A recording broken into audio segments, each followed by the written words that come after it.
यहाँहरू सबैलाई ख्रीष्ट येशूको नाममा जय मसीह। प्रभुलाई धन्यवाद होस्, आजको दिनसम्म प्रभुले हामी सबैलाई सकुशल राख्नुभएको छ। हामी बिरामी हुँदा होस् या कमजोरी हुँदाखेरि होस्, प्रभुले हाम्रा रोग बिमारहरू निको पार्नुभएको छ। हामीलाई शरीरमा बल शक्ति तागत दिनुभएको छ। त्यसकारण परमेश्वरलाई सबै कुरामा धन्यवाद होस्। फेरि प्रभुले आज यसरी हामीलाई उहाँको सामु, उहाँको उपस्थितिमा आएर उहाँलाई आराधना महिमा अनि प्रशंसा गर्ने यो अवसर दिनुभएको छ। प्रभुलाई धेरै धन्यवाद भएको होस्। अब हामी वचनको सेवातिर प्रवेश गर्नेछौँ। आज हामी फिलिपीको 3 अध्यायको 1 पददेखि 11 पदसम्मबाट हेर्नेछौँ र आजको विषय मैले लिएको छु, हामीले शरीरमा भरोसा नराख्ने साँचो खतना भएको हुन के गर्नुपर्छ। हामीले शरीरमा भरोसा नराख्ने साँचो खतना भएको हुन के गर्नुपर्छ भनेर यो शीर्षक वचनको यो शीर्षक अर्थात् यो विषय लिएर आएको छु र हामी आज यो खण्डबाट हेर्नेछौँ र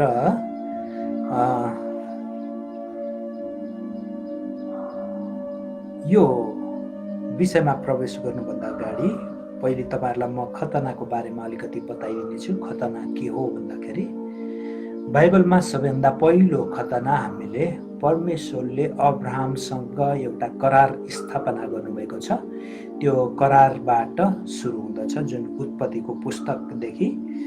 र यो एउटा खतना चाहिँ के हुन्थ्यो भन्दाखेरि हरेक हिब्रू परिवारमा जन्मिएको पुरुष बालकको 8 दिनमा उसको लिङ्गको छाला काटिन्थ्यो र त्यहाँबाट बगेको त्यो रगतद्वारा परमेश्वरसँग प्रतिज्ञा गरिन्थ्यो, परमेश्वरको करारलाई पक्का गराइन्थ्यो। त्यसलाई चाहिँ खतना भनेर भनिन्छ। र अब्राहमलाई पहिलोचोटि परमेश्वरले अब्राहमसँग करार बाँध्नुभयो। त्यसपछि अब्राहमका घर परिवारका सदस्य, हरेक सदस्यहरू र प्रभुलाई विश्वास गर्ने अब्राहमदेखि हरेक व्यक्तिहरू खतना हुनुपर्दछ भनेर प्रभुले त्यसरी भन्नुभयो। अनि पछि मोसाको पालामा गएर यो शारीरिक कुरा मात्र नभएर आत्मिक, यसले चाहिँ आत्मिक अर्थ पनि दिँदछ। खतनाको अर्थ वास्तविक रूपमा भन्यो भने साँचो समर्पणता अर्थात् आज्ञाकारिता हो। अब हामीले यहाँ बुझ्नुपर्ने चाहिँ यो साँचो खतना हुन के गर्नुपर्छ भनेको मतलब हाम्रो शरीरको खतना त होइन, शरीरमा चोट पुर्याएर होइन, तर हाम्रो भित्र आत्मा परिवर्तन भएर परमेश्वरप्रति समर्पित र आज्ञाकारी हुने, यो चाहिँ साँचो खतना। अर्थात् यहाँ फेरि भन्नुपर्दाखेरि हामीले शरीरमा भरोसा नराख्ने साँचो खतना भएको हुन के गर्नुपर्छ भन्दाखेरि पहिलो फिलिपीको 3 अध्यायको 1 पद अनुसार हामी प्रभुमा आनन्दित हुनुपर्दछ। पावलले यो आनन्दित भन्ने शब्द यो फिलिपीको पुस्तकमा मात्रै 5 पटक प्रयोग गरेका छन्। पहिलोचोटि उनले फिलिपीको 1 अध्यायको 18 पदमा प्रयोग गरेका छन्, जहाँ रमाउने भनेर नेपालीमा उल्था गरिएको छ। त्यस्तै गरी 2 अध्यायको 17 पदमा अनि 2 अध्यायको 18 पदमा र 3 अध्यायको यो 3 अध्यायको 1 पदमा, त्यसपछि फेरि यो कुरा चाहिँ 4 अध्यायमा हामीले पाउँदछौँ, 4 अध्यायको 4 पदमा। त्यसकारण यो यसरी घरिघरि जोड दिनुको प्रभुमा आनन्द गर, प्रभुमा आनन्द अर्थात् आनन्द गर भन्ने शब्द घरिघरि पावलले जोड दिनुको मतलब के भन्दाखेरि उनले फिलिपीको मण्डलीका विश्वासीहरूलाई यो आनन्दित हुनको निम्ति विशेष जोड दिएका छन्।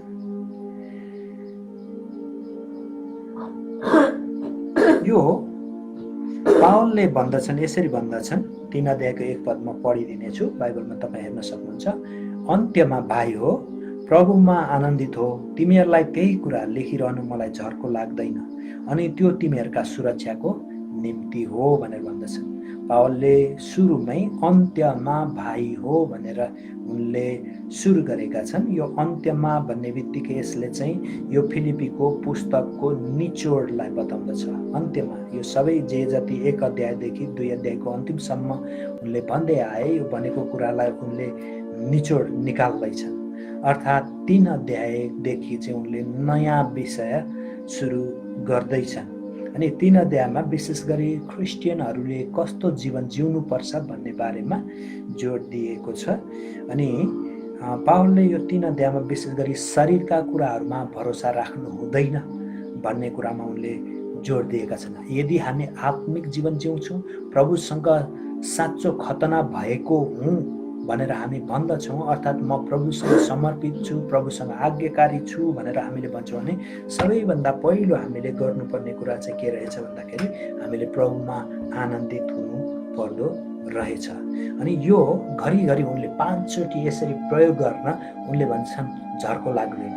कहिलेकाहीँ हामीलाई एउटै कुरा 1 चोटि 2 चोटि 3 चोटि भनिराख्यो भने दिक्क लाग्दछ, झर्को लाग्दछ, हामी त्यो सुन्न चाहँदैनौँ। तर पावलले यसमा विशेष जोड दिँदछन्। किन जोड दिँदछन् भन्दाखेरि उनले भन्दछन्, अनि यो तिमीहरूको सुरक्षाको निम्ति हो। प्रभुमा आनन्दित हुनु चाहिँ क्रिस्चियनहरूको सुरक्षाको निम्ति हो।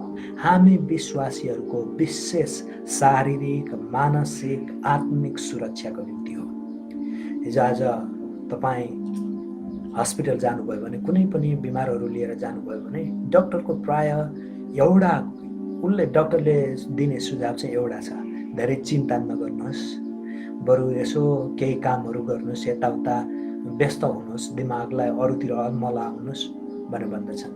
उनले भन्दछन् कहिलेकाहीँ म भर्खरै केही समय अगाडि केही दिन अगाडि हस्पिटल गएको थिएँ केही दुखाइले गर्दाखेरि। तर डाक्टरले के भन्नुभयो भन्दाखेरि यो चाहिँ स्ट्रेसले हो, चिन्ताले हो, चिन्ता नगर्नुहोस्, यो लकडाउनको समयमा धेरै मानिसहरूमा चिन्ता छ, यो चिन्ता राख्नु हुँदैन, यसो गर्नु हो भने कम हुन्छ भनेर डाक्टरले भन्नुभयो। जे कुरालाई पनि हिजो आजको जे बिमारलाई पनि डाक्टरले चिन्तासँग रिलेटेड गराउने गरेका छन्। र अझ हामी विश्वासीहरूले त यो चिन्ता फिक्रीका कुराहरू लिने होइनन्। हामीले त हुन त शरीरका कुराहरूमा जब शरीरका कुराहरू आफूले चाहेका कुराहरू पुरा हुँदैनन्, शरीरमा हामी साँच्चै निराश हुन्छौँ, चिन्तित हुँदछौँ। तर पावलले भन्दछन् त्यस्तो गर्ने होइन। शरीरका कुराले तपाईँलाई चिन्तित बनाए पनि, निराश बनाए पनि, तर प्रभुसँगको तपाईँको सम्बन्ध बिग्रिनु हुँदैन।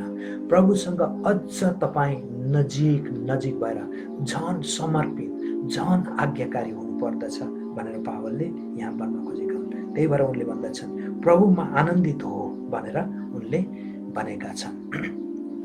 र फिलिपीका मण्डलीका विश्वासीले मात्र होइन, आज तपाईँ र मैले पनि यो अवस्थामा, विशेष गरी यतिखेर लकडाउनको समयमा हाम्रा व्यापार व्यवसायहरू चौपट्ट भएका छन्, हाम्रा कामहरू चौपट्ट भएका छन्, अनि पढ्दै गरेका विद्यार्थीहरूको पढाइ नै रोकिएको छ, कतिको जाँच आउने बेलामा पुरा तयारी गरेको बेला जाँच रोकिएको छ, कतिको काम गरेको अब कामै छैन, तलबै छैन, खान ओर्न धौधौ भइरहेको छ, आफ्ना आवश्यकताहरू पुरा गर्न, घर भाडा तिर्न। अनि यही समयमा कतै जान नमिल्ने हुँदाखेरि बिरामी भएको छ, हस्पिटल पनि जान पाएको छैन। यस्ता कुराहरूले गर्दाखेरि कहिलेकाहीँ शरीरमा हामी निकै चिन्तित हुँदछौँ अनि निकै हामी निराश हुँदछौँ। त्यतिखेर तपाईँ र मैले एउटा सिक्नुपर्ने कुरा चाहिँ, यदि तपाईँ र म आत्मिक रूपमा सुरक्षित हुन चाहन्छौँ भने तपाईँ र मैले गर्नुपर्ने एउटै कुरा छ, त्यो हो हामी प्रभुमा आनन्दित हुनुपर्दछ। तपाईँलाई म यहाँ हबकुकको पुस्तक पल्टाउन अनुरोध गर्दछु। हबकुकको 3 अध्यायको 17 र 18 पदमा यहाँ हेर्नुभयो भने हबकुक पनि त्यतिखेरको समयमा निकै चिन्तित थिए। उनको देशलाई अरू विदेशीहरूले आक्रमण गरेका थिए। धेरै दुःख उनको जातिहरूलाई दुःख कष्ट दिएका थिए र तिनीहरू जति झन् धेरै दुःख कष्ट दियो तिनीहरूकै उन्नति भइरहेको थियो। प्रभुसँग उनले प्रार्थना गरे, प्रभु किन तिनीहरूले दण्ड पाउँदैनन् भनेर उनले त्यसरी प्रार्थना गरे, प्रभुलाई सोधे, अनि प्रभुले केही पनि उत्तर दिनुहुन्न। अनि त्यतिखेर उनले भन्दछन्, उनले यहाँ म 16 पददेखि नै पढिदिन्छु। उनले यसरी भन्दछन्, मैले सुने र मेरो मुटु काम्न लाग्यो, त्यो स्वर सुन्दा मेरो ओठ थरथर कामे, मेरा हड्डीहरू भित्रै मकिएर मेरा खुट्टाहरू कामे। तापनि हामीलाई आक्रमण गर्ने जातिमाथि आउने विपत्तिका दिनको निम्ति म धैर्य साथ पर्खिरहनेछु। उनलाई जुन जातिले उनीहरूलाई आक्रमण गरेको थियो तिनीहरूलाई परमेश्वरले दण्ड दिनुहुन्छ कि तिनीहरूको न्याय गर्नुहुन्छ कि भनेर उनले धैर्य साथ पर्खिरहन्छु भनेर भने। उनीहरूले यी इस्राएलीहरूले लगाएका सबै बाली नालीहरू खोदिदिए अनि तिनीहरू नष्ट गरिदिए। गोठका भेडा बाख्रा गाईहरू खोलेर लगिदिए। मानिसहरूलाई पनि कति बलिया जवानहरूलाई बाँधेर कैदमा लगे। यस्तो अवस्थामा हबकुक निकै चिन्तित थिए।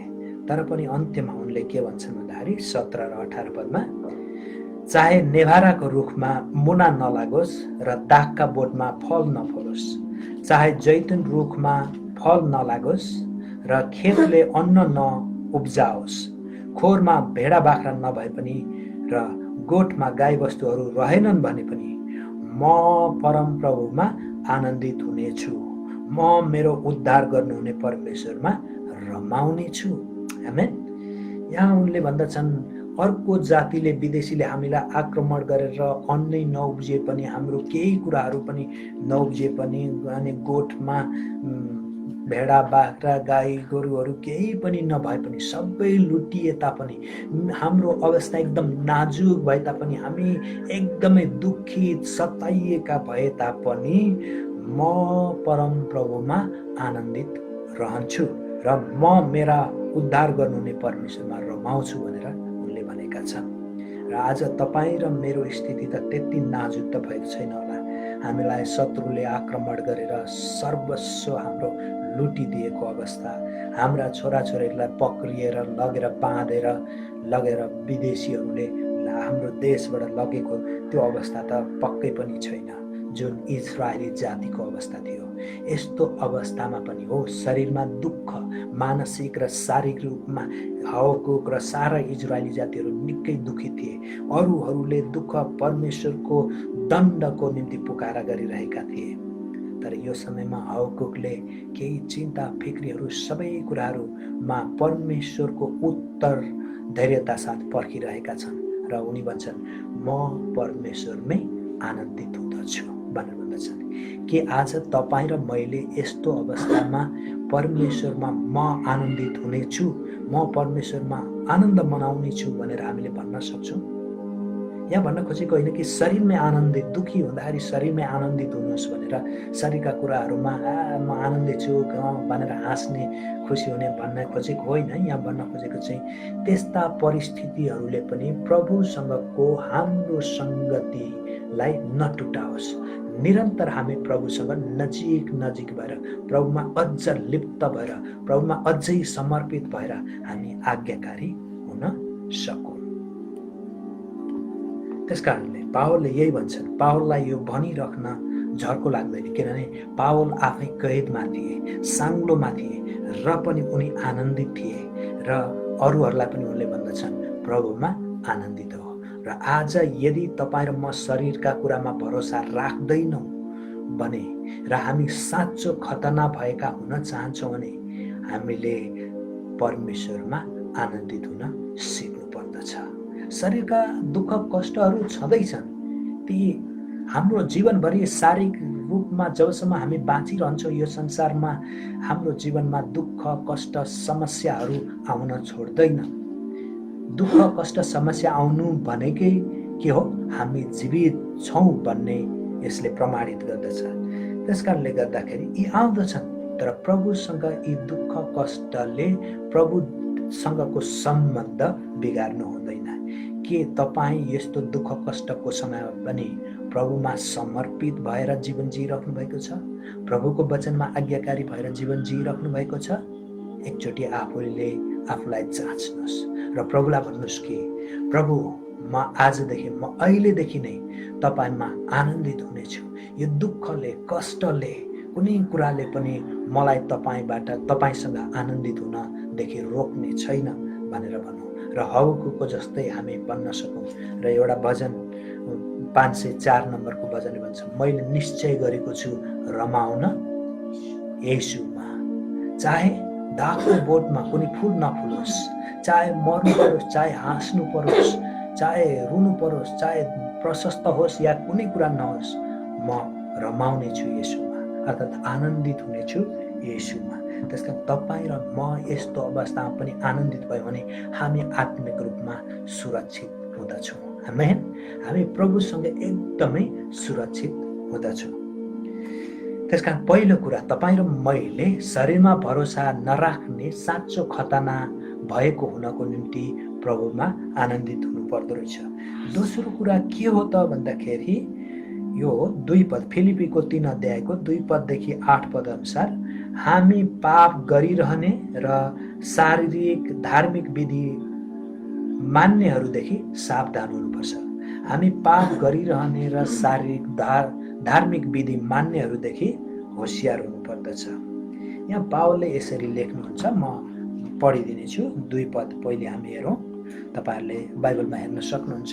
यहाँ यसरी लेखेछ, कुकुरदेखि होशियार बस, खराब काम गर्नेदेखि होशियार बस, अङ्ग कटाइ गर्नेहरूदेखि होशियार बस। यो 2 पदभरि पावलले होशियार बस, होशियार बस, होशियार बस भनेका छन्। यो 3 चोटि होशियार बस भन्ने शब्द प्रयोग गरेका छन्। अनि हिजो आज हामी कसैको घरमा गयौँ भने गेटमा हेऱ्यौँ भने एउटा सूचना त्यहाँ लेखेको हामीले पाउँछौँ, त्यो चाहिँ हो कुकुरदेखि होशियार। यो कुकुरदेखि होशियार भन्ने शब्द नै यही फिलिपीको 3 अध्यायको 2 पददेखि सुरु भएको। त्योभन्दा अगाडि कुकुरदेखि होशियार भनेर भनिँदैन थियो र पावलले यहाँ सुरु गरेका छन्। पावलले भन्न खोजेको त्यो घरमा पालेको कुकुरदेखि होशियार भन्न खोजेको होइन। यहाँ कुकुर भनेर भन्न कसलाई खोजिएको भन्दाखेरि तपाईले हितोपदेशको पुस्तक हेर्नुभयो भने त्यहाँ पाउनुहुन्छ 26 अध्यायको 11 पदमा यहाँ यसरी लेख्छ, कुकुर आफ्नै बान्ता खान फर्किन्छ भनेर लेखेको छ। तपाईले कुकुरलाई हेर्नुभएको छ भने कहिलेकाहीँ मैले देखेको छु, कुनै समयमा कुकुरले बान्ता गर्यो, बान्ता गरेपछि त्यो छोडेर कुकुर अर्कोतिर गयो, फेरि एकछिनपछि फर्केर आयो र त्यो बान्ता गरेको, आफैले बान्ता गरेको त्यो बान्ता खान थाल्यो। यहाँ कुकुरदेखि होशियार भन्न खोजेको के भन्दाखेरि कुकुरले आफैले गरेको बान्ता फोहोर फेरि खाँदछ।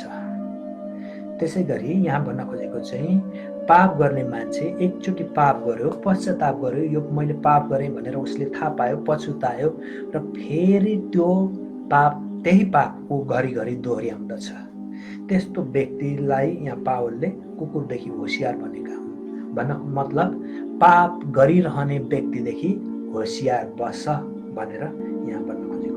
यहाँ केही फिलिपीको सहरमा फिलिपीको मण्डलीलाई पनि समस्या ल्याउने अनि फिलिपीको सहरमा केही त्यस्ता व्यक्तिहरू थिए जसले प्रभु येशूमा विश्वास गरेर उद्धार मुक्ति पाइसकेका थिए, तर पाइसकेर पनि पुरानो जुन पाप उनीहरूले येशू ख्रीष्टलाई विश्वास गर्नुभन्दा अगाडि गरेका थिए, येशू ख्रीष्टलाई विश्वास गरिसकेपछि पुनः त्यही पापमा उनीहरू फर्किएका थिए। त्यसकारण पावलले के भन्दैछन् भन्दाखेरि त्यस्ता व्यक्तिहरूदेखि, ती पापमा लागिराख्ने व्यक्तिहरूदेखि होशियार बस भनेर भन्न खोजेका हुन्। त्यसपछि अर्को ठाउँमा उनले भन्छन् खराब काम गर्नेहरूदेखि होशियार बस भनेर भन्छन्। यो कुरा चाहिँ हामीले भजन सङ्ग्रह 1 मा पाउँदछौँ। त्यहाँ लेखिएको छ, धन्य हो त्यो मानिस जो दुष्टको सल्लाहमा हिँड्दैन र दुष्टको मार्गमा चल्दैन, खराबी गर्नेहरूको मार्गमा हिँड्दैन र दुष्टको सल्लाहमा चल्दैन। जस यहाँ भन्न खोजेको जे दुष्ट, खराबी गर्ने, यसरी विभिन्न शब्दहरू प्रयोग गरिएको छ, त्यहाँ जे शब्द प्रयोग गरे पनि त्यो भन्न खोजेको चाहिँ दुष्ट व्यक्ति, अरूको नराम्रो गर्ने व्यक्ति, त्यो चाहिँ दुष्ट हो। त्यस्तो व्यक्तिको सङ्गतमा, त्यस्तो व्यक्तिको बाटोमा नहिँड्ने व्यक्ति चाहिँ धन्यको अर्थात् आशिषितको भनेर वचन सङ्ग्रहले भन्दछ। त्यसकारण खराब काम गर्नेदेखि होसियार हो भनेको मतलब के हो भन्दाखेरि तिनीहरूको मार्गमा हामी चल्नु हुँदैन, तिनीहरूका सल्लाह सुझाव लिएर हामी हिँड्नु हुँदैन, किनभने तिनीहरूले खालि पाप गर्ने सल्लाह सुझाव दिन्छन्, पापमै तपाईँ र मलाई हिँडाउँदछन् अनि उनीहरू घरिघरि पाप गर्दछन्। उनीहरूलाई पाप गर्दा गर्दा उनीहरूको आदत परिसकेको हुन्छ अनि त्यो पापलाई पनि उनीहरूले पाप जस्तो ठान्दैनन्। कहिलेकाहीँ अपराध धेरै गर्ने व्यक्तिहरूको बारेमा प्रहरीले अनुसन्धान गर्दै गर्दाखेरि सोधेका प्रश्नहरूको तपाईँले ती कुराहरू हेर्नुभयो भने मैले केही वर्ष अगाडि एउटा ठुलो अपराधी बुटवलमा प्रहरीले समातेको थियो हत्या गर्ने, र उसलाई सोद्धाखेरि प्रहरीले सोधेको प्रश्न थियो र यो भनौँ न अपराध गर्दाखेरि तिमीलाई अलिकति पनि आत्मग्लानि त्यस्तो भएको छैन भनेर सोद्धाखेरि उसले छैन, मलाई केही पनि आत्मग्लानि भएको छैन, म त खुसी छु, एकदम जे गरेँ मैले ठिक गरेँ भनेर त्यो अपराधीले भन्दै थियो। भनेको मतलब कोही कोही व्यक्तिहरू अपराध गर्न पाप गर्न मैले जे गरेँ ठिक गरेँ यो त सही गरेँ भनेर भन्दछन्, तिनीहरू चाहिँ के हुन्? खराब काम गर्नेहरूदेखि हुन् र त्यस्तादेखि पावलले हामीलाई होसियार बस भनेर भन्दछन्। अर्को लेखिएको छ 2 पदकै अन्तिममा अङ्ग कटाइ गर्नेहरूदेखि होसियार बस भन्ने छ। अङ्ग कटाइ गर्ने भनेर पावलले यहाँ भन्न खोजेको चाहिँ शारीरिक खतना गर्ने। यी व्यक्तिहरूले केही यहुदी व्यक्तिहरू थिए जसले येशूमा विश्वास गरेर उद्धार मुक्ति पाइन्छ भनेर पहिले विश्वास गरे, तर पछि यिनीहरूले के भन्न थाल्यो भन्दाखेरि येशूमा विश्वास गरेर मात्र उद्धार मुक्ति पाइँदैन, शरीरको अर्थात् अङ्ग काट्ने काम अर्थात् खतना पनि शारीरिक खतना पनि गर्नुपर्दछ भनेर यिनीहरूले जोड दिए र येशू ख्रीष्टमा विश्वास गरेकाहरूलाई धमाधम खतना गर्न यिनीहरूले लगाए। यिनीहरू मुक्तिको निम्ति येशूमा विश्वास गर्ने भन्दा पनि शरीरमा भरोसा गर्न थाले।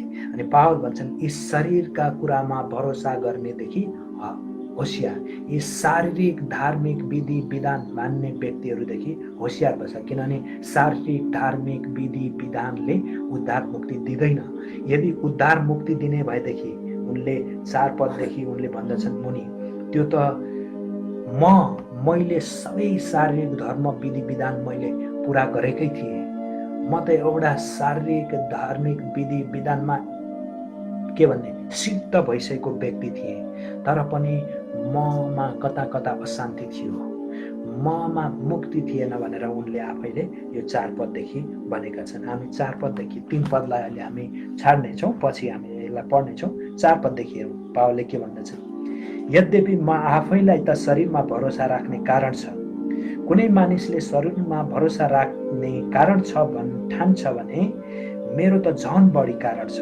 8औं दिनमा मेरो खतना भएको। यहाँ पावलले भन्न खोजेको चाहिँ विशेष गरी त्यतिखेर येशू ख्रीष्टमा विश्वास गरेर पनि पूर्ण यहुदी व्यवस्था र परम्परा नै पालन गर्नुपर्छ, शारीरिक धार्मिक विधि विधान नै पालन गरेर मात्रै मुक्ति पाइन्छ भन्ने व्यक्तिहरूप्रति यो केन्द्रित छ। उनले भन्दछन् 8औं दिनमा मेरो खतना भएको हो। अर्थात् उनले भन्न खोजेको कुरा के भन्दाखेरि त्यतिखेर कतिजना यहुदीहरू चाहिँ पछि परिवर्तन भएका यहुदीहरू थिए। यिनीहरू जन्मै यहुदी थिएनन्, यिनीहरूले यहुदी धर्मलाई पछि अँगालेका थिए, तर र पछि यिनीहरूको खतना गरिएको थियो। यहुदी हुनको निम्ति खतना गर्नुपर्दथ्यो र उनीहरू ठुलो भइसकेको मान्छे छ भने त्यो मान्छे ठुलै भए पनि खतना गर्नुपर्दथ्यो। तर पावलले भन्छन् मेरो त 8औं दिनमा खतना भएको। यहुदीहरूमा चाहिँ बालक जन्मिने बित्तिकै पुरुष बालकको 8 दिनमा खतना गरिन्थ्यो र उनले भन्न खोजेको कुरा के भन्दाखेरि म जन्मै यहुदी हुँ, मैले शारीरिक व्यवस्था धार्मिक विधि विधान एकदम मजासँगले पालन गरेको छु भनेर उनले 5 पदमा उनले दाबी गर्दछन्। र अझै उनले भन्छन् म इस्रायल जातिको बेन्यामिन कुलको हुँ। इजरायलमा 12वटा कुलहरू थिए, 12वटा कुलमा एउटा सानो कुल चाहिँ बेन्यामिन कुल हो र इस्रायलको सबैभन्दा सुरुको राजा पनि साउल पनि यही बेन्यामिन कुलका थिए। अनि उनले भन्दछन् यो त गर्वको कुरो हो। यदि गर्वको कुरो गर्ने भने इतिहास हाम्रो कुलको त इतिहास छ, किनभने हाम्रो कुलबाट इस्रायलको सबैभन्दा पहिलो राजा भयो अनि म त्यही राजा भएको कुलको सन्तान हुँ भनेर भन्दछन्।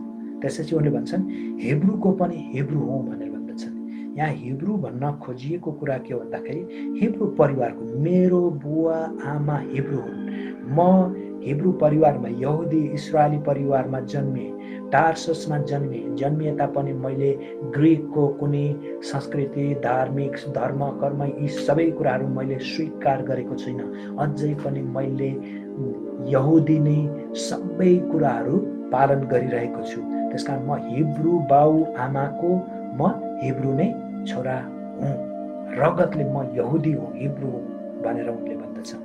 त्यसपछि उनले भन्दछन् व्यवस्थाको विषयमा भन्ने हो भने एक फरिसी। व्यवस्थाले विशेष गरी शारीरिक रूपमा व्यवस्था पालन गर्न, धार्मिक विधि विधानहरू पालन गर्न जोड दिँदछ। अनि व्यवस्था यो अध्ययन गर्न विशेष गरी पावलको समयमा विभिन्न समूहहरू थिए।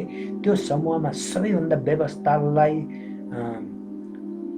शाब्दिक पालन गर्न, जस्ताको तस्तै पालन गर्ने व्यक्तिहरू चाहिँ फरिसीहरू थिए। फरिसीहरूले त्यति मात्र होइन, यो बाइबलको व्यवस्था मात्र होइन कि पछि केही आफ्नै परम्पराहरू पनि, मौखिक व्यवस्थाहरू पनि बनाएका थिए र उनीहरूले भन्थे कि ती व्यवस्था चाहिँ बाइबल बराबर हो भनेर भन्दथे। अनि उनी एक फरिसी भएकोले ती व्यवस्थाहरूमा उनी पोख्त थिए, ती व्यवस्थाहरू उनले पालन गरेका थिए। जोसको विषयमा भन्ने हो भने मण्डलीलाई सताउने, यहुदी शारीरिक रूपमा इजरायलीहरूको धर्म कर्म, शारीरिक विधानहरू व्यवस्थाहरू पालन गर्ने नाउँमा जोस छ भने त्यो जोस अरूभन्दा बढी पावलमा थियो। किन भन्दाखेरि पावलले यहुदीहरूको परम्पराको विरुद्धमा बोल्ने, अर्थात् अर्कै परम्पराको बारेमा सिकाउने, अर्कै आस्थाको बारेमा सिकाउनेहरूलाई सहन सक्दैनथे। र जब क्रिस्चियनहरूको सङ्ख्या बढ्दै गयो, उनलाई लाग्यो यो क्रिस्चियनहरू चाहिँ यहुदी मतदेखि फरक हुन् भनेर उनले क्रिस्चियनहरूलाई सताउन थाले। पक्का यहुदी जोस उनमा त्यो देखिन्छ। त्यसपछि धार्मिकताको विषयमा भन्यो भने व्यवस्थामा भएको धार्मिकता बमोजिम निष्फल ठहरिएको। व्यवस्थाले विशेष गरी शारीरिक रूपमा पालन गर्न, नियमहरू, धार्मिक विधि विधानहरू पालन गर्न सिकाउँदथ्यो र उनले शारीरिक रूपमा सबै व्यवस्था पालन गरेर एउटा भनौँ यहुदी धर्मगुरुहरूद्वारा उनी निष्फल ठहराइएका व्यक्ति थिए। यसरी यदि शारीरिक कुराद्वारा साँचो खतना हुन्छ भने त उनको लागि यी धेरै लाभदायक शारीरिक कुराहरू धेरै थिए। तर उनले के भन्छन् 7 पदमा, तर जति कुरा मेरो निम्ति लाभदायक थिए ती त मैले ख्रिस्टको खातिर हानि नै ठाने भनेर भन्दछन्। साँचो खतना हुन, शरीरमा भरोसा नगरेर साँचो खतना हुनको निम्ति यी सबै सारे कुरा जुन पावलमा थिए, इस्रायलको कुलमा जन्मिएको, मण्डलीलाई सताउने, सबै व्यवस्था पालन गरेको, फरिसी भएको, हिब्रूहरूको पनि हिब्रू भएको, यी सबै कुरा कुनै पनि लाभदायक थिएन। यसले उनलाई साँचो खतनाको हुनको निम्ति सघाउँदैनथ्यो। यसले उनलाई शरीरमा भरोसा नगरेर जीवन, परमेश्वरमा भरोसा गरेर जीवन जिउनको निम्ति यो लाभदायक थिएन। अनि उनले भन्छन् यी सबै त हानिका थिए। मलाई आत्मिक जीवन जिउन, परमेश्वरसँग समर्पित हुन, परमेश्वरमा आज्ञाकारी हुनको निम्ति यी कुनै पनि लाभदायक थिएन, यी त हानिका कुराहरू थिए भनेर 7 पदमा उनले भन्छन्। अनि उनले भन्छन् साँच्चै भन्ने हो भने ख्रिस्ट येशू मेरा प्रभुलाई चिन्न पाउने अमूल्य कुराको तुलनामा सबै कुरालाई म हानि नै ठान्दछु। ख्रिस्टलाई प्राप्त गर्न सकौँ भनेर उहाँको निम्ति मैले सबै कुराको नोक्सानी भएको छु अनि ती सबैलाई फोहोर मैला तुल्य म गन्दछु। अनि यी शारीरिक धार्मिक विधि विधानहरूलाई चाहिँ उनले के ठानेका छन्? फोहोर मैला तुल्य ठानेका छन्। यिनले उनलाई आत्मिक रूपमा सफा बनाउँदैनथ्यो, शुद्ध बनाउँदैनथ्यो।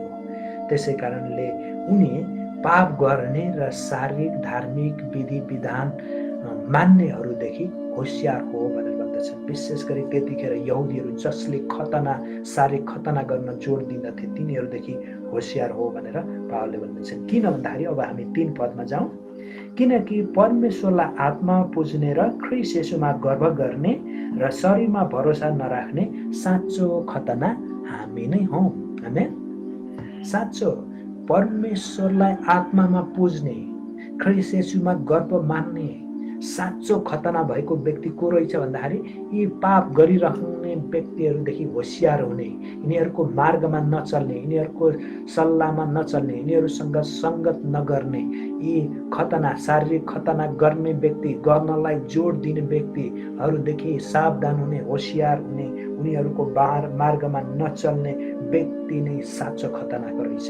अर्को शब्दमा भन्दाखेरि परमेश्वरप्रति समर्पित व्यक्ति, आत्मिक कुरामा भरोसा राख्ने व्यक्ति नै साँचो खतना भएको व्यक्ति रहेछ भनेर यहाँबाट हामीले थाहा पाउँदछौँ। हिजो आज मण्डलीमा पनि हामीले यस्ता व्यक्तिहरू देख्दछौँ जसले आत्मिक कुरामा भन्दा पनि शारीरिक कुराहरूमा धेरै शारीरिक धार्मिक नियम विधिहरू बनाएर र मण्डलीमा कहिलेकाहीँ चाहिँ मण्डलीका विधि विधानहरू, धार्मिक विधि विधानहरू यति ठुला हुन्छन् कि हाम्रो यो बाइबलभन्दा पनि मोटो हुँदछ। अनि उनीहरूले यो बाइबल पालन गर्न भन्दाखेरि पनि त्यो मण्डलीका विधि विधान जुन शारीरिक कुराहरू हुन् ती कुरा पालन गर्न हामीलाई सिकाउँदछन्, हामीलाई बोझ बोकाइदिँदछन्। ती शारीरिक कुराहरू हाम्रा निम्ति फाइदाजनक हुँदैनन्। हामीलाई त आत्मिक कुरा चाहिन्छ। परमेश्वरलाई आत्मामा पुज्ने साँचो खतना त त्यही व्यक्ति हो जो पाप गर्नेहरूदेखि टाढा हुन्छ र शारीरिक धेरै रीति स्थितितिर ऊ लाग्दैन। एकजना पास्टरले भन्नुहुन्थ्यो धेरै अघि, हामी नेपालीहरू रीतिले बेरिएका र थितिले थिचिएका छौँ भनेर भन्नुहुन्थ्यो। हामी पनि नेपालमा हेर्ने भने धेरै त्यस्ता हाम्रा पिता पुर्खाका रीतिस्थितिहरू छन् जुन शारीरिक कुराहरूमा जोडिएका छन्। भर्खरै नेपालमा घटना घट्यो, रुकुमतिर एउटा जातको छुवाछुतको नाममा धेरै घटना घट्यो अनि कति व्यक्तिहरूले ज्यान गुमाए। यस्ता कुराहरू शारीरिक कुरामा जोड दिने, तर उनीहरूले धर्म कर्म गरेको भन्छन् तर शारीरिक कुरामा जोड दिँदछन्। अनि कहाँबाट उद्धार मुक्ति पाइँदछ? हामी क्रिस्चियनहरू त्यस्तो हुँदैन। हामीले त यी कुराहरूदेखि सावधान हुनुपर्दछ। के आज तपाईँ यी कुराहरूदेखि, पाप गर्नेहरूदेखि र शरीरका रीतिस्थिति अर्थात् धार्मिक विधि विधान मान्ने र मान्न लगाउने व्यक्तिहरूदेखि तपाईँ होसियार हुनुभएको छ? के तपाईँ परमेश्वरमा समर्पित र आज्ञाकारी भएर जीवन जिइराख्नु भएको छ? के तपाईँ पनि शरीरकै कुरामा जोड दिइराख्नु भएको छ या आत्मिक कुरामा जोड दिइराख्नु भएको छ? एकछिन विचार गर्नुहोस् र प्रभुलाई भन्नुहोस् कि प्रभु, अब म शारीरिक कुरामा जोड दिने होइन, अब म पाप गरिराख्नेहरूसँग सङ्गत गर्ने होइन, तर तपाईँमा समर्पित र आज्ञाकारी हुन सकौँ ताकि शरीरमा भरोसा नगर्ने साँचो खतनाको व्यक्ति म बन्न सकौँ भनेर प्रभुसँग हामी प्रार्थना गरौँ। र अन्तिम कुरा, शरीरमा भरोसा नराख्ने साँचो खतना भएको हुन के गर्नुपर्छ भन्दाखेरि 9 पददेखि 11 पद, फिलिपीको 3 अध्यायको 9 पददेखि 11 पद अनुसार हामीले ख्रीष्टमा विश्वास गरेर परमेश्वरको धार्मिकता धारण गर्नुपर्दछ। हामीले ख्रीष्टमा विश्वास गरेर परमेश्वरको साँचो धार्मिकता धारण गर्नुपर्दछ। यहाँ 9 पददेखि यसरी लेख्नुहुन्छ पावलले, र सम्पूर्ण रूपले म उहाँमा भएको पाइन सकौँ। व्यवस्थामाथि आधारित भएको मेरो आफ्नै धार्मिकता होइन, तर मेरो धार्मिकता यही हो जो ख्रीष्टमाथि निर्भर हुन्छ, जुन चाहिँ विश्वासद्वारा परमेश्वरबाट आउने धार्मिकता हो। धार्मिकता भनेको धेरै किसिमको हुँदो रहेछ। मान्छेले आफ्नै किसिमले व्याख्या गरेका धार्मिकताहरू छन्। हाम्रो नेपालमा हेर्ने नै कसैले भन्छन् तीर्थयात्रा गरेर धार्मिकता कमाउन सकिन्छ, दान पुण्य गरेर, होम गरेर, पूजा पाठ, ग्रह दशा यी कुराहरू गरेर के भने पन्साएर ओरेर विभिन्न यी कुराहरूको निम्ति केही गरेर धर्म कर्म गरेर अनि धार्मिकता प्राप्त गरिन्छ भनेर भन्दछन्। पावलले पनि पहिले गरेको धार्मिकता प्राप्त गर्न खोजेको कुरा के रहेछ? व्यवस्था, यहुदीहरूको व्यवस्था पालन गरेर प्राप्त गर्न खोजेको धार्मिकता थियो। तर पावल भन्छन् अब त्यो धार्मिकता म खोज्ने होइन भनेर भन्दछन्। आज तपाईँ र म जो क्रिस्चियन भनिन्छौँ, हामी विश्वासीहरूले पनि अरू धार्मिकता हामीले खोज्ने होइन, हामीले एउटै धार्मिकता खोज्नुपर्छ। त्यो धार्मिकता चाहिँ परमेश्वरबाट आउने हो। यहाँ यही भनेको छ, परमेश्वरबाट आउने धार्मिकता जुन ख्रीष्टमाथि निर्भर हुन्छ र विश्वासद्वारा पाइन्छ भनेको छ, त्यो चाहिँ येशू ख्रीष्टमा विश्वास गरेर मात्रै पाइन्छ। अरू धार्मिकता तपाईँले र मैले शारीरिक कुराहरू गरेर प्राप्त गर्न सक्दछौँ, तर परमेश्वरबाट आउने धार्मिकता प्राप्त गर्ने हो भने येशू ख्रीष्टमा विश्वास गर्नै पर्दछ। आमेन। अनि मात्रै हामीले त्यो धार्मिकता पाउँदछौँ। त्यही भएर प्रभु येशू ख्रीष्टले पनि मत्तीको 6:33 भन्नुहुन्छ, पहिले ईश्वरको राज्य र उहाँको धार्मिकता खोजी गर भनेर भन्नुहुन्छ। सबैभन्दा पहिले हामीले खोजी गर्नुपर्ने परमेश्वरको राज्य र उहाँको धार्मिकता। तर हिजो आज नेपाली भजन पुस्तकमा यो भजन पुस्तक छाप्ने केही व्यक्तिहरूले यसलाई गलत तरिकाले अर्थ लगाएछन् र धेरै मण्डलीमा धेरै व्यक्तिहरूले यसलाई गलत तरिकाले गाउँदछन्। उनीहरूले भन्छन् ईश्वरको राज्य र उहाँको धार्मिकतामा खोजी गर भनेर भन्दछन्। ईश्वरको राज्य र उहाँको धार्मिकतामा खोजी गर्ने होइन, धार्मिकता चाहिँ खोजी गर्ने हो। वचनलाई नै हिजो आज मण्डलीले आफूलाई गाउन सहज परोस् भनेर वचनलाई नै उल्टो अर्थ लगाइदिएका छन्। यहाँ यसरी भनेको छ, ईश्वरको राज पहिले खोजी गर उहाँको धार्मिकतामा भनेर भनेको छ। यो चाहिँ वचन विरुद्धको कुरा हो। धार्मिकतामा खोजी गर्ने होइन, धार्मिकता खोज्नुपर्ने हो। हिजो आजका मण्डलीका पास्टरहरूले पनि हाम्रा स्तुति प्रशंसाका अगुवाहरूलाई भन्नुपर्छ, धार्मिकतामा भनेर गाउने होइन, धार्मिकता भनेर गाउने हो। गाउन सकिँदैन भने बरु यो नगाउने नै ठिक छ। वचनलाई टेढो मेढो बनाएर कहिले पनि गाउनु हुँदैन। प्रभु येशूले भन्नुभएको ईश्वरको राज्य र धार्मिकता खोजी गर भनेर भन्नु खोजेको। यहाँ संसारमा धेरै किसिमका धार्मिकता छन्, तर हामीले खोजी गर्नुपर्ने एउटै हो, त्यो चाहिँ परमेश्वरको धार्मिकता खोजी गर्नुपर्दछ।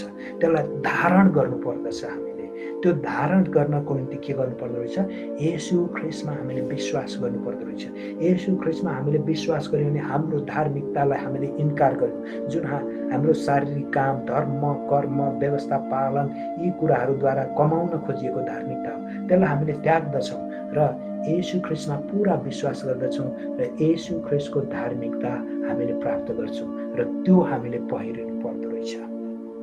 त्यो पहिर्यौँ भने येशू ख्रीष्टको धार्मिकता जब हामीले पहिरिन्छौँ तब के हुँदो रहेछ? यहाँ यसरी लेखेको छ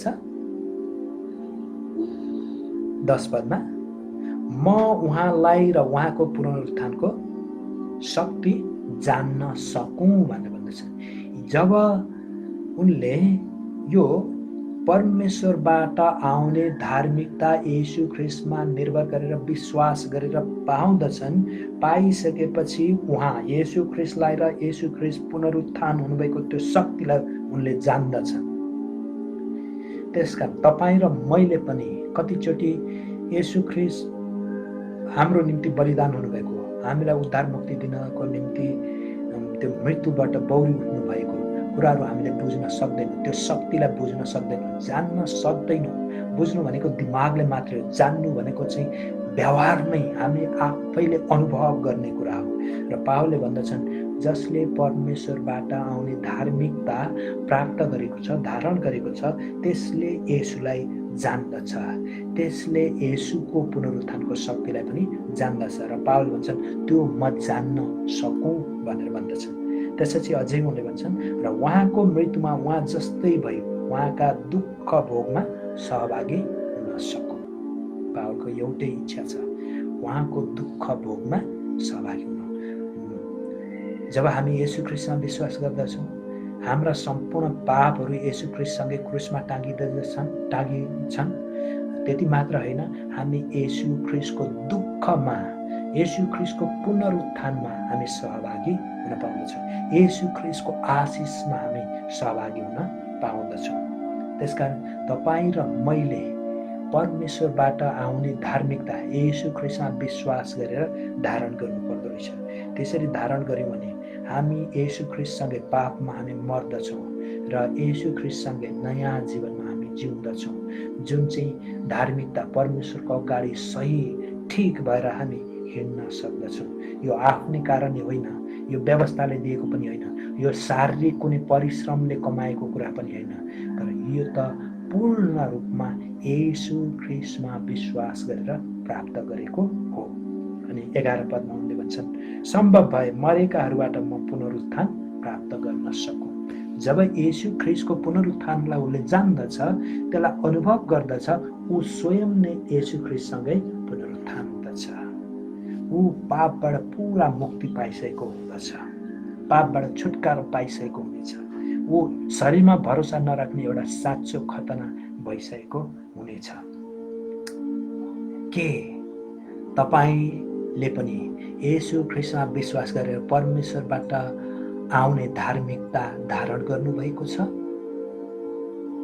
कि अझै पनि शरीरकै कुराहरूमा, धार्मिक विधि विधानहरूमै जोड दिए, रीति स्थितिहरूमै जोड दिइराख्नु भएको छ? यदि त्यस्ता कुराहरूमा जोड दिइराख्नु भएको छ भने आजदेखि ती कुराहरू त्यागिदिनुहोस् र प्रभुलाई भन्नुहोस् कि अब म परमेश्वरबाट आउने धार्मिकता ख्रीष्ट येशूमा विश्वास गरेर धारण गर्दछु भनेर प्रभुसँग भन्नुहोस् र प्रभु म यही अनुसार जीवन जिउँदछु र म तपाईमा तपाईको दुःख पुनरुत्थान हरेक कुरामा सहभागी हुन पाऊँ भनेर प्रभुसँग प्रार्थना गरौँ। अन्त्यमा म यही भन्न चाहन्छु, शरीरमा भरोसा नराख्ने साँचो खतना भएको हुन हामीले के गर्नुपर्छ भन्दाखेरि 3 वटा कुराहरू। पहिलो कुरा, हामी प्रभुमा आनन्दित हुनुपर्छ। दोस्रो कुरा, हामी पाप गरिरहने र शारीरिक धार्मिक विधि विधान मान्नेहरूदेखि हामी होशियार हुनुपर्छ। र तेस्रो कुरा, हामीले ख्रीष्ट येशूमा विश्वास गरेर परमेश्वरबाट आउने धार्मिकता धारण गर्नुपर्दछ। यसरी हामीले यी 3 वटा कुरा गर्यौँ भने हामी शरीरमा भरोसा नराख्ने साँचो खतना भएका व्यक्तिहरू परमेश्वरका सन्तान हुन सक्दछौँ। र आउनुहोस् एकछिन हाम्रा शिरहरू झुकाउँ, हाम्रा आँखाहरू बन्द गरौँ र प्रभुलाई भनौँ कि प्रभु, म शरीरमा भरोसा नराख्ने साँचो खतना भएको तपाईको सन्तान हुन चाहन्छु। मलाई तपाईमा आनन्दित हुनमा सहायता गर्नुहोस्। मलाई पापीहरू र शारीरिक धार्मिक विधि विधान मान्नेहरूदेखि सावधान हुनलाई तपाईँ प्रभुले सावधान हुन सहायता गर्नुहोस्। मलाई तपाईँ ख्रीष्ट येशूमा विश्वास गरेर तपाईबाट आउने धार्मिकता धारण गरेर जीवन जिउनमा सहायता गर्नुहोस् भनेर आउनुहोस् हामी एकछिन प्रभुसँग प्रार्थना गरौँ। हे स्वर्गमा विराजमान हुनुहुने परम प्रभु, हामीले यो संसारमा हुँदाखेरि आफ्नै किसिमको धार्मिकता प्राप्त गर्न खोज्यौँ। हामीले शरीरका धार्मिक विधि विधानहरू पालन गरेर शरीरका अङ्गहरू काटेर हामी शरीरमा भरोसा गरेर साँचो खतनाको हुन खोज्यौँ। तर तपाईँ परमेश्वरमा साँचो खतनाको हुनको निम्ति त शरीरका कुराहरूमा भरोसा गरेर हुँदैन रहेछ। आज तपाईको वचनले हामीलाई बताएको छ, साँचो खतना भएको हुन त तपाईँ परमेश्वरमा आनन्दित हुनुपर्दो रहेछ। पाप गरिरहनेहरूदेखि र शारीरिक धार्मिक विधि विधान मान्नेहरूदेखि होशियार हुनुपर्दो रहेछ र तपाईँ ख्रीष्ट येशूमा विश्वास गरेर तपाईबाट आउने धार्मिकता धारण गर्नुपर्दो रहेछ र मात्रै हामी साँचो खतना भएका हुन सक्दा रहेछौँ। आज हामी हरेकलाई साँचो खतनाका व्यक्तिहरू बनाउनुहोस्। तपाईका साँचो सन्तान हामीलाई बनाउनुहोस्। अब हामी आफ्नै शरीरका विधि विधान रीति रिवाजहरू पालन गरेर धार्मिकता कमाउनेतिर नलागौँ। यदि त्यसो गर्दैछौँ भने हामीलाई सावधान गराउनुहोस् र आजै तपाईँ प्रभुमा जस्तो सुकै परिस्थितिमा पनि दुःखमा, कष्टमा, अभावमा, मृत्युमा, रोग बिमार भोग सबै कुरामा यी शारीरिक कष्टहरूका बावजुद पनि तपाईमा हामी आनन्दित भइरहन सकौँ। तपाईसँगको सङ्गतिदेखि हामीलाई कुनै कुराले पनि अलग नगरेको होस्। हामीलाई त्यो पवित्र आत्मा तपाईले शक्ति सामर्थ्य दिनुहोस् भनिकन प्रार्थना गर्दछौँ। त्यसै गरिकन हिजो आज हाम्रो वरपर हाम्रो छेउछाउमा पापमा रमाइरहने, पापमा लागिरहने अनि शरीरका धार्मिक विधि विधान पालन गर्ने र पालन गर्नको निम्ति हामीलाई बाध्य तुल्याउने धेरै व्यक्तिहरू छन्। त्यस्ता व्यक्तिहरूदेखि हामीलाई होशियार गर्नुहोस्। त्यस्ता व्यक्तिहरूका शिक्षादेखि हामीलाई होशियार गर्नुहोस्। किनभने शारीरिक कुराहरूले यो साँचो खतनाको हुनको निम्ति कुनै फाइदा दिँदैन, यो त हानिको मात्रै छ। त्यसकारण प्रभु, हामी ती कुराहरूदेखि अलग हुन सकौँ। हामीलाई ती दुष्टका मार्गहरूदेखि, दुष्टका सल्लाहहरूदेखि, दुष्टका सङ्गतदेखि तपाईँले अलग राख्नुहोस् भनिकन प्रार्थना गर्दछौँ। त्यसै गरिकन प्रभु हामीले विगतमा आफ्नै शारीरिक बल बुता धर्म कर्मले शारीरिक धार्मिक विधि विधान पालन गरेर धार्मिकता कमाउन खोज्यौँ, तर तपाईँले चाहेको दिन चाहेको त्यो धार्मिकता थिएन। तपाईँबाट आउने धार्मिकता त केवल येशू ख्रीष्टमा विश्वास गरेर मात्रै पाइँदो रहेछ। आज हामीले तपाईँ येशूमा विश्वास गरेर जुन धार्मिकता प्राप्त गरेका छौँ त्यो धारण गरेर जीवन जिइरहन सकौँ, ताकि तपाईँ ख्रीष्ट येशूसँगै हामी पापमा मारिएका र उहाँसँगै धार्मिकतामा नयाँ जीवन उहाँको पुनरुत्थानमा जिएका हामीले त्यो अनुभव गर्न सकौँ। हामीलाई अन्त्यमा पावलले भने जस्तै तपाईँ ख्रीष्ट येशूको पुनरुत्थान हामीले पनि हाम्रो शरीरमा प्राप्त गर्न सकौँ, ताकि हामी तपाईँको अगाडि एक साँचो खतना भएका व्यक्तिहरू, शरीरमा भरोसा नराख्ने व्यक्तिहरू हुन सकेका हौँ। हामीलाई दिनानुदिन आत्मिक रूपमा तपाईँले अगाडि बढ्न सहायता गर्नुहोस्। यो समयमा हामी सबैजना शारीरिक रूपमा एकै ठाउँमा भेला त हुन सक्दैनौँ, भेला हुन नसके पनि आत्मिक रूपमा एउटाले अर्काको निम्ति प्रार्थना गर्दै हामी अगाडि बढ्न सकौँ। हे प्रभु, यतिखेर म प्रार्थना गर्दछु हाम्रो प्रेम मण्डलीका हरेक विश्वासीहरूको निम्ति, हरेक कोही रोगी बिरामी कमजोरी हुनुहुन्छ अनि उहाँहरूलाई छुनुहोस्, निको पार्नुहोस्, बल शक्ति तागत दिनुहोस्। अनि यो संसारभरि जे जति अहिले कोरोनाको कारणले गर्दाखेरि बिरामीहरू छन् तिनीहरूलाई तपाईँले छिट्टै निको पार्नुहोस्। अनि यो सङ्क्रमण फैलिरहेछ, यो सङ्क्रमणलाई तपाईँले रोकिदिनुहोस्। अनि यो कोरोनाको उपचार गर्न खटिएका स्वास्थ्यकर्मी, डाक्टर, नर्स अनि जति पनि स्वास्थ्यकर्मीहरू छन् एक एकलाई छुनुहोस्, उनीहरूलाई पनि जोगाउनुहोस् र उनीहरूले राम्रोसँग तपाईँबाटको ज्ञान बुद्धि शक्ति तागत सबै कुराद्वारा सेवा गर्न सकेका हुन्। र यसबाट सुरक्षित राख्नको निम्ति जो सुरक्षाकर्मीहरू स्वयंसेवकहरू खटिएका छन् तिनीहरूलाई पनि सुरक्षित साथ राख्नुहोस्। हाम्रो प्रेम मण्डलीका हरेक विश्वासीहरूलाई सुरक्षित साथ राख्नुहोस्। तपाईँमा विश्वास गर्ने हरेक जनहरूलाई सुरक्षित साथ राख्नुहोस् भनिकन प्रार्थना गर्दछौँ। अनि हामीलाई छिट्टै शरीरमा भेटेर एकसाथ तपाईँलाई आराधना गर्ने मौका पनि तपाईँले छिट्टै दिनुहुन्छ भन्ने हामी विश्वास गर्दछौँ। धन्यवाद छ आजको मिठो आराधना सङ्गतिको निम्ति। धन्यवाद छ आजको यो मिठो वचन हामीलाई दिनुभएको निम्ति। यो वचन एक कानले सुनेर अर्को कानले उडाउने होइन, तर यसलाई पालन गरेर हामी हरेकलाई साँचो खतना भएका तपाईँका सन्तानहरू बनाउनुहोस् भन्दै हाम्रो सम्पूर्ण प्रार्थना बिन्तीहरू चढाउँदछौँ। हामीलाई अति नै माया गर्नुहुने प्यारो मुक्तिदाता प्रभु येशू ख्रीष्टको नाममा, आमेन आमेन। यहाँहरूलाई धेरै धेरै धन्यवाद जसले ध्यानपूर्वक धैर्यताका साथ वचन सुन्नुभएको छ र यो वचन अनुसार हामी जिउने कोसिस गर्न सकौँ। हामी साँचो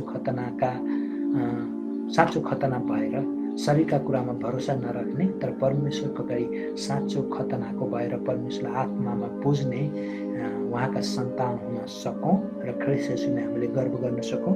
र तपाईँहरू निरन्तर प्रार्थनामा लागिराख्नुहोस्। मण्डलीको निम्ति, सारा विश्व समुदायको निम्ति हामी निरन्तर प्रार्थना गरौँ। सबैलाई प्रभुले कोरोनादेखि निको पार्नु भएको होस् र यो कोरोनाको महामारी चाँडै अन्त्य भएको होस् र हामी शारीरिक रूपमै एकसाथ भेला भएर एकै ठाउँमा भेला भएर फेरि सङ्गति गर्न सकौँ भनेर प्रार्थना गरौँ। हुन्छ, सबैलाई धन्यवाद। अब म पनि बिदा हुँदछु र अर्कोचोटि भेट नहुन्जेलसम्मको लागि यहाँहरूबाट बिदा माग्दछु। सबैलाई जय मसीह।